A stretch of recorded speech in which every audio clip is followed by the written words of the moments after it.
நம் வீட்டில் ஒரு விஷயம் நாமெல்லாம் பெரிதாக கவனிக்காதது ஜன்னல்கள். ஆனால் அதுவே நம் வீட்டின் உயிர் மூச்சு என்பதை தெரியுமா? ஒரு வீடு மூச்சு விடாமல் இருந்தால் அது சோர்வாகிவிடும்.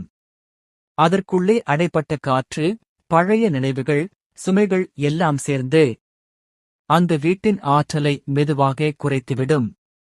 அதனால்தான் ஞானிகள் கூறினார்கள், காற்று நுழையும் வழி திறந்திருக்கட்டும், அதனுடன் அதிர்ஷ்டமும் நுழையும். ஒவ்வொரு காலையும் ஜன்னலை திறந்து புதிய காற்று உள்ளே வரச் செய்யுங்கள். அந்த காற்றுடன் பிரபஞ்சத்தின் புதிய ஆற்றல், ஒளி, நம்பிக்கை மற்றும் செல்வ சக்தி உங்கள் வீட்டில் புகும். சூரியன் உதிக்கும் நேரத்தில் ஜன்னல் வழியாக வரும் ஒளி வீட்டின் ஆற்றலை சுத்தப்படுத்தும் புனித சக்தி போல செயல்படும். அந்த ஒளி ஒரு தெய்வீக ஒளி, உங்கள் மனதை புத்துணர்ச்சி அடையச் செய்யும். மாலை நேரத்தில் ஜன்னல் வழி காற்று வரும்போது அது நாள் முழுவதும் ஏற்பட்ட நெகட்டிவ் ஆற்றலை வெளியேற்றும். அந்த நிமிடத்தில் ஒரு துளி தீபம் ஏற்றி வையுங்கள். அது உங்கள் வீட்டின் தளத்தை புனித ஆற்றலால் நிறைக்கும். ஒரு வாரம் இதை பின்பற்றி பாருங்கள்.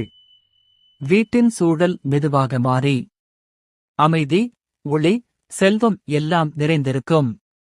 நினைவில் கொள்ளுங்கள், ஜன்னல் என்பது வெறும் காற்று நுழையும் வழி அல்ல. அது உங்கள் வாழ்க்கையில் புதிய ஆற்றல், புதிய அதிர்ஷ்டம் நுழையும் கதவாகும். இந்த வீடியோ பிடித்திருந்தால் லைக், கமெண்ட், ஷேர் செய்து பாபு BK சேனலை சப்ஸ்கிரைப் செய்ய மறக்க வேண்டாம்.